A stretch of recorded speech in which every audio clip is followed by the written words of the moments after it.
Well, the challenge with all of these love languages are, and parents, everybody needs to hear this, is that if you don't fill their love tank, they're probably going to look elsewhere for it to be filled. And even though they don't even know they're intentionally doing that, but they will.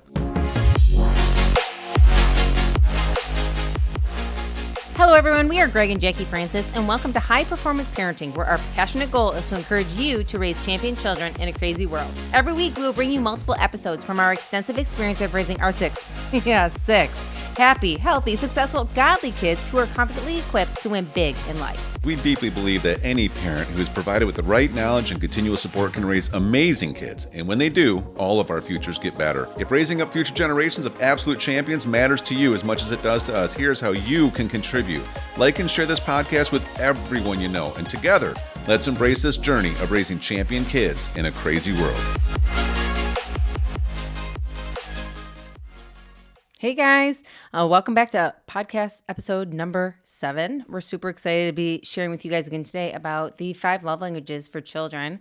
I know that we went over a lot the last couple episodes. Maybe, hey hon, do you want to recap a couple things and go over a few things before we move on to the next love language today? Yeah, sure. Just really quickly, we gave some explanation of what love tanks are. The biggest thing is just making sure that it is really recognized that everyone speaks love and receives love in different languages. I was listening to someone talk about this recently, and they're giving examples about how they are, like if a Russian person was writing a poem to his Japanese bride, right? And now if he came out with like a strong accent, tough sounding Russian poem, she might be like, are you angry? But, then she comes out and maybe she made something and it was a soft and gentle thing. And he's just like, why are you playing with that food instead of just eating it right now? And you can kind of get the idea that it isn't that either one of them were wrong. It's just that they communicate love in a different way. It's kind of a goofy example, but it's like, it is an example to realize that every one of us, every one of your kids, not only communicates, but also receives love in a different way. And when the reality is, if you want to actually be able to be effective with your kids, you want to be able to influence them, you want to have a very strong love connection with them, you have to have a goal. And the goal is that we are going to fight for connection, and we're not going to allow disconnection to last if it does happen. And one of the ways is by recognizing, learning, studying, experiencing what their love languages are. And even if they're not yours, then you care enough to actually give the other person, to lay down your life in order to show someone else love the way they need to feel loved, right? And it takes a lot of intentionality. And so we talked about touch yesterday. We gave some good examples about Drews and some of our kids that had the love language of touch. But I just will add this point, because I think we should add this for each one of these, is that there is kind of a kiss of death for each one. It's like the thing you never want to do with someone who has a love or a touch love language is to just be like, you know what, because it's not my love language, then I just don't understand you. I don't need touch, so I don't understand why you need touch. Calling them things like needy. Why are you so needy? It's the type of thing where it's like, hey, I know you want to hold my hand, but I don't really like public affection, so I'm not going to do that, or whatever. Or don't hug me again because you're wrinkling my shirt, right? Those things are like what I would consider to be things that create anxiety, that create disconnection, that it sends a signal that, there's something wrong with you, and that you don't matter enough to me for me to understand you, right? And that's what happens. Yeah, and I think it's so true to just, in literally all the love languages, to understand that if that's what somebody needs in their life, you don't have to feel obligated to give it to them. It's a choice that you want to give it to them. It's an affection. It's a way to show those around you that you care about them and getting to know them. And sometimes that means getting out of your comfort zone, doing something, again, that you don't always feel comfortable with or know how to do. And so then you learn it because you care so much for somebody else. And I think we kind of hit on that yesterday when we recorded, but I think it's just so important to understand that showing love is because you want to. It's a choice. It's not because you have to. Yeah, and we talked about words of affirmation, and how it is so important to be able to give affirmation and encouragement to someone who has that. But, the reality is, like, to someone who has words of affirmation as a love language, when you tell them that you love them, it really, really means something to them. Like, I mean, it's kind of like it fills them. You can see it fill them. If you're an acts of service love language, which we'll talk about soon, they're not, you can tell them you love them. They're like, okay, that's fine, but show me, right? Or if they're a gift person and you say, hey, I love you, they're like, yeah, that's nice, but did you get me anything?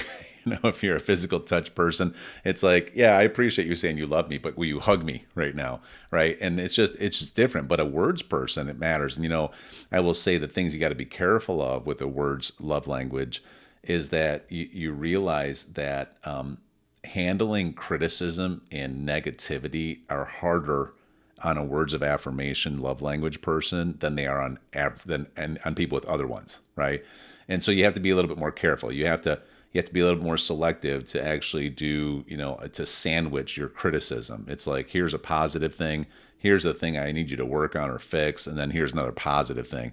And that allows them to at least embrace it. Otherwise, if you just give them negativity or just give them criticism, because they're so sensitive to it, what'll happen is they actually will withdraw and won't even listen to you, And so it's just an important thing to know when you're dealing with a words of affirmation love language. Right. And I think if you study all your children and you see their different love languages, then you're more aware of this. So when situations do come up that are, topics that you have to discuss because maybe discipline's involved or, you got to critique a few things, then, you're more aware on how to handle it with each kid individually and then how to also come back together and unify back together when the situation's over.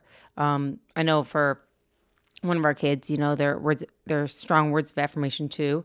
It's actually their second one, but after they've been disciplined or corrected on something in our house, and we'll talk more about it down the road. We have where we restore the standards, where we come back, we forgive whatever happened, and we move on, and we don't keep bringing it up.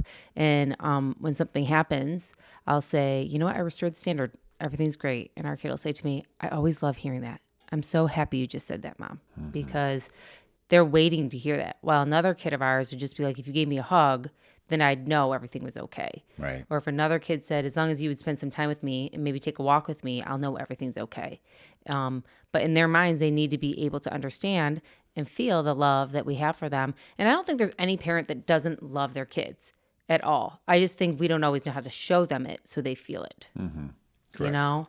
So what do you want to go through next? We're going to go through quality time today Okay. because I think this is such an interesting love language because, to be honest with you, it doesn't have to be some crazy amount of time, but it has to be the proper kind of time where you get to spend it with your kiddo. And quality time to me is one of those love languages that it makes you slow down and spend individual loving time with your children.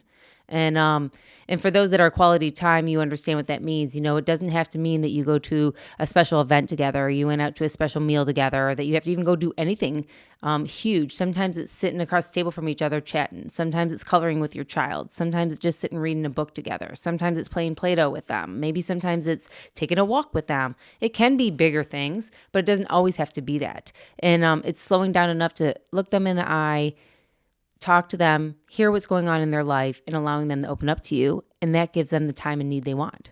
Yeah. Yeah. The quality time need is they need to feel interesting to you as a parent, right? I mean, they need to feel that you're engaged, and they need to feel that they're valued.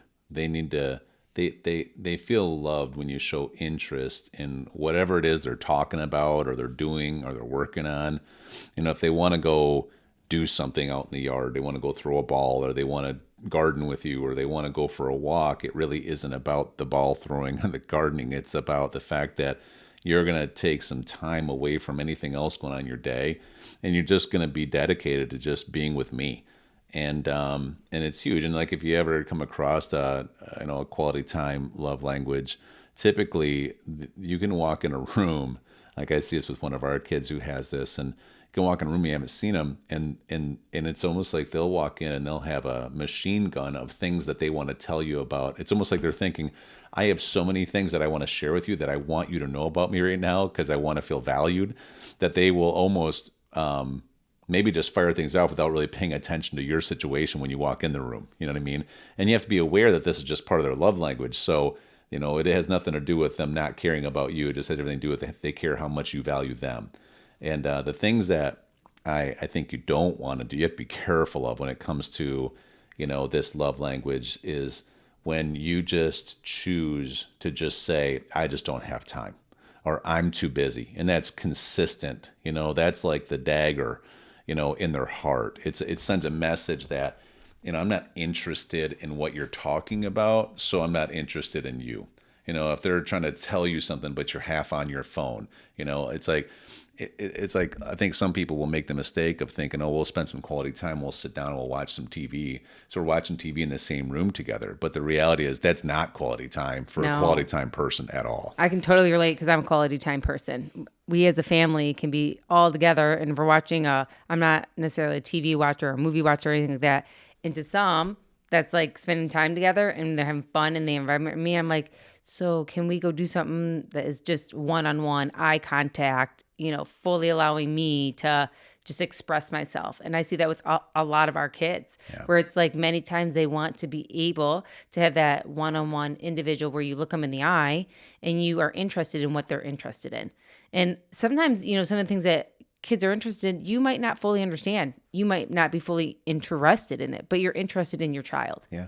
And so I think that's the coolest thing I see in our family. Our youngest right now, she's 4.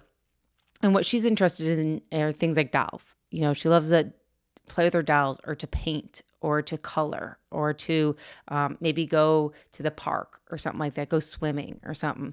And I can't tell you how many times multiple people in our family will do things for her to spend just quality time with her. Even to like our son, he'll sit down and color with her, even though he's not interested in coloring. He'd rather be throwing a football or doing something else, but he wants to spend time with her. And I watch as the children start showing love to each other in the way that they want it, which to me is so special because it just goes to show that their love tank's full, so they want to help fill others. Yeah. Hunter's a great example because she, being 4, but she's super smart. And I think it just has a lot to do with having 5 older siblings that she's been learning from since she's been little. But yeah, I mean, even though she's surrounded by all of us like all the time, it's amazing. If you ever ask her, honey, do you want to just go do this by yourself? And she'll say, no, I don't want to be all by myself. She says, all by myself. I don't want to be all by myself. She says, I don't like to be all by myself, And I'll be like, yes, you do. You like to be, no, I don't. I don't like to be all by myself. Yeah. But even things like she's going to take a nap. She's like, Dad, do you want to take a nap with me? Right. And it's such a perfect example of how like her love language is being around other people. People. She loves being around others, and she loves the quality time with everybody. Yeah. That's her thing. She loves quality time. And in fact, if you ask her, would you rather like maybe go swimming, or would you rather us play together one-on-one and I take a walk with you and swing you on the swing and play one-on-one? She'd be like, I want that. I want to be quality time with everybody. And I think that's what a lot of times when people are quality time people, they don't know how to express themselves that way. We were just interviewing the kids before we started this podcast. Had them all come in the room. We're like, hey, what's your guys' quality time? We asked Abby and she said hers, and we asked Bella, and we went down the list with all of them all the way through. What their Ellie. love language was, Yeah, and then we got to Hunter. We said, Hunter, what's your love language? And she said, quality time and going to the park. Which to me just defines her quality time of what she wants, she's so and that is cute. so her.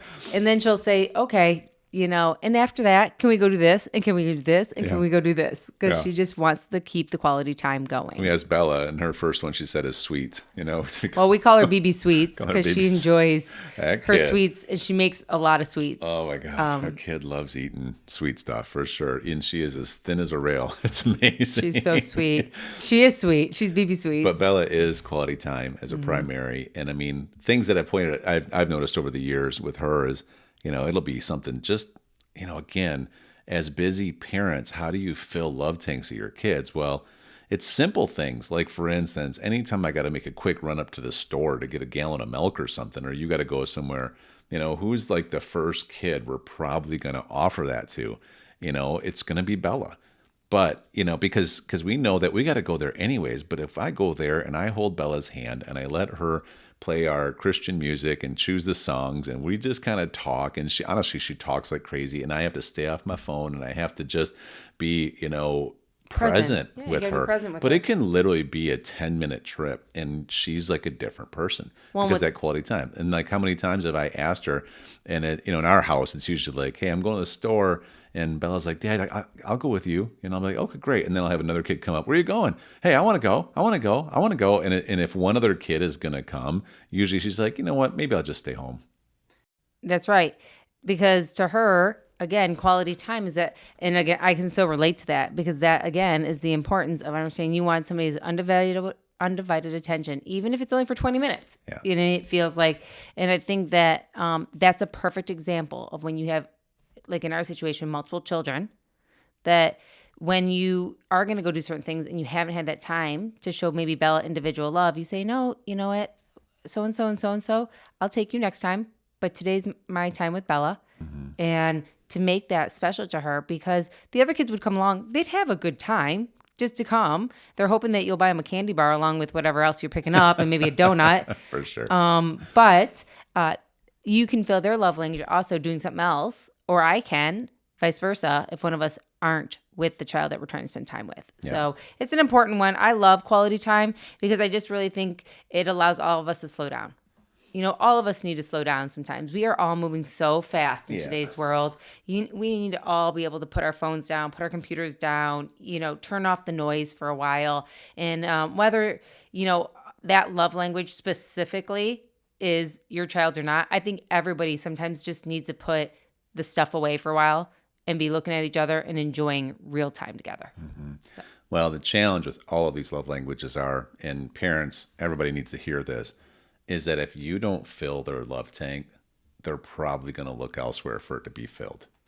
And even though they don't even know they're intentionally doing that, but they will. I mean, I can tell you just with some of these, like even words of affirmation, I'll go up and play basketball. We're down at our Florida home right now. And I'll go up and just play basketball up at the courts, and there'll be a couple of other like neighborhood kids up there. And there's just one kid, he's probably 15, 16 years old, that goes up there.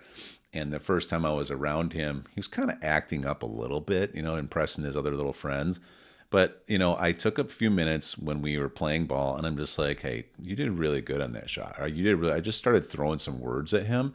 And it was amazing how quickly he literally, you could almost physically see him change. And then he just, of course, now he's like super like engaged with me, and ever since I've done that with him, I've done it every time I've seen him since around.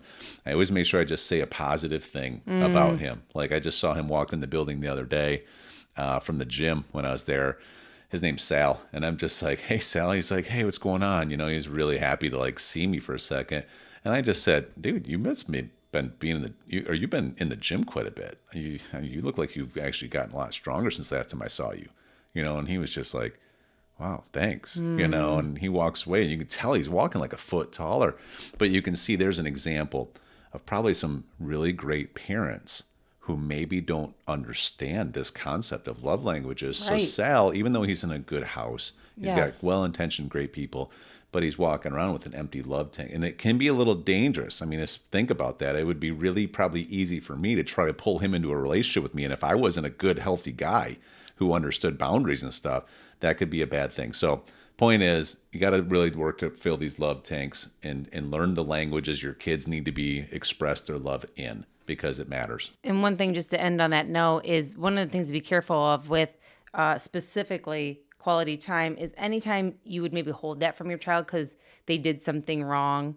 or they let you down or they disappointed you. If you went to silent mode on them or if you started avoiding them, that would be really devastating to them. Just like we talked about physical touch, if you withheld, touching your child or loving your child or giving a hug because you were...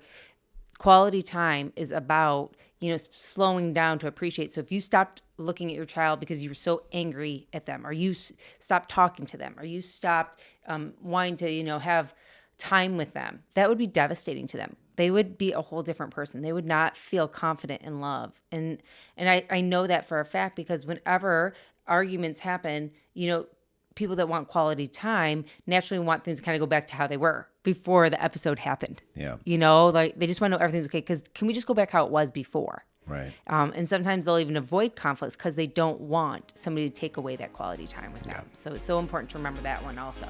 Okay, that's it for today. See you next time. Hey everyone, thanks for listening and thanks for your love and support. We hope that today's episode added tremendous value to you and your family.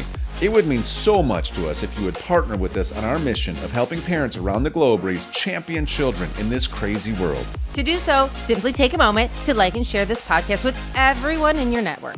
And we have great news. You get more of us. You can expect new episodes every Monday, Wednesday, and Friday morning. So be sure to consistently tune in with us and enjoy our show. See you next time.